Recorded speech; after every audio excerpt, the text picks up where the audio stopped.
Have you ever wondered what those strange lights in the sky really are? What if they're not from another planet, or even from another time? What if they're from another dimension entirely? Today, we're diving into a theory that connects the mystery of UFOs with the very fabric of reality itself. And trust me, it might just change how you see, well, everything. And that's really the core question here. Let's just forget visitors from distant stars for a minute. What if these objects, the ones that seem to defy our understanding of physics, are actually bleeding through from a reality that exists right alongside our own? Not an alien world, but a whole different dimension. Okay, so before we get too far out there, let's ground this whole thing in reality. We've got to start with the stuff we just can't explain, the real-world anomalies that force us to start looking for answers way, way outside the box. Take a place like Hesselin, Norway. For decades, these bizarre lights have just been hanging out in the sky, hovering and dancing around. And scientists, they've thrown everything they have at them: satellites, aircraft, strange weather patterns, but nothing sticks. The data just doesn't fit, which kind of suggests that maybe, just maybe, the problem isn't our answers, but our entire understanding of reality. And that right there, that's the pivot point, isn't it? When all our current models completely fail, it forces us to ask a much bigger, much deeper question. What if the problem isn't in what we're looking at, but in how we're looking at it?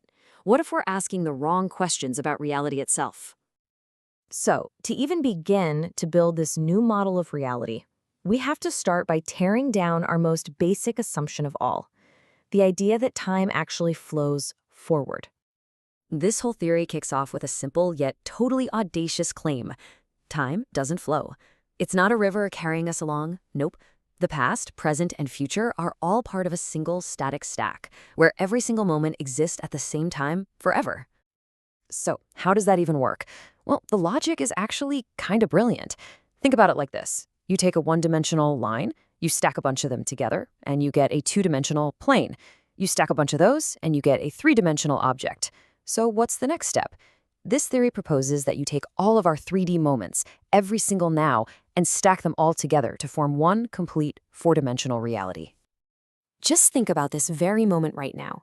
In this model, it isn't just a fleeting point in time that's here and then gone. It's a permanent, solid, three-dimensional slice of a much bigger, unchanging 4D reality. Your entire life, your past, your present, and your future, it all exists simultaneously inside this one massive structure. Okay, but if this huge 4D reality is real, then why are we stuck here in our one little slice of the present? The theory's answer is fascinating, and it all comes down to the limits of our own perception. The theory suggests that what we perceive is always just a lower dimensional shadow of a higher dimensional truth. Think about a memory. It's not the full, rich 3D event itself, right? It's more like a flat, faded photograph, a 2D shadow of a 3D past. And what's wild is this is kind of how our own senses already work. Each one of your eyes projects a flat, 2D image onto your retina.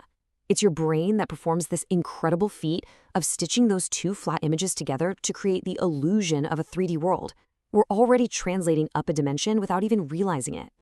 So if you just follow that logic one step further, you get to a truly mind-bending place. Just like our 2D retinas build a 3D world for us, maybe our entire 3D existence is the retina for a 4D consciousness. We aren't just living in reality, we are the sensory organ through which a higher dimension perceives itself. Okay, let's bring this back down from the philosophical stratosphere for a second and connect it back to those mysterious lights in the sky. How does this radical idea of a stacked 4D reality explain UFOs? The answer is actually pretty elegant. According to this theory, a UFO isn't a ship, it's not a craft. It's the three-dimensional footprint of a four-dimensional object as it passes through our slice of reality.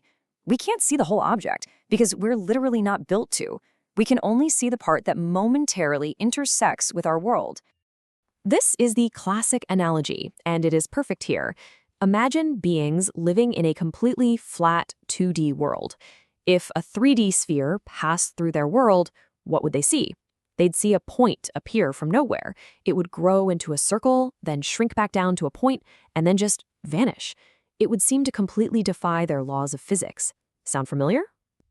Now, this idea that our world isn't quite what it seems, it might ring a bell, but it is so important to understand how this dimensional theory is fundamentally different from something like the popular simulation hypothesis. The distinction is pretty simple, but it's profound. Simulation theory says our reality is a program, an artificial world made of code. This dimensional theory suggests something, well, more organic. Our reality isn't artificial. It's just a natural but incomplete perception. It's the shadow of a larger, truer reality. So in the end, are we a creation or are we a perception? This theory argues we're the latter. Our universe isn't some program running on a cosmic hard drive. It's a dimensional echo, a faint signal from a higher plane. And that's the dimensional echo theory. It suggests that time is an illusion, that a reality is just a 3D slice of a 4D whole, and that UFOs are the footprints of higher dimensional objects passing through our world. It's a theory that reframes everything, really, and it leaves us with one final haunting question. If our reality is just a shadow, then what is casting it?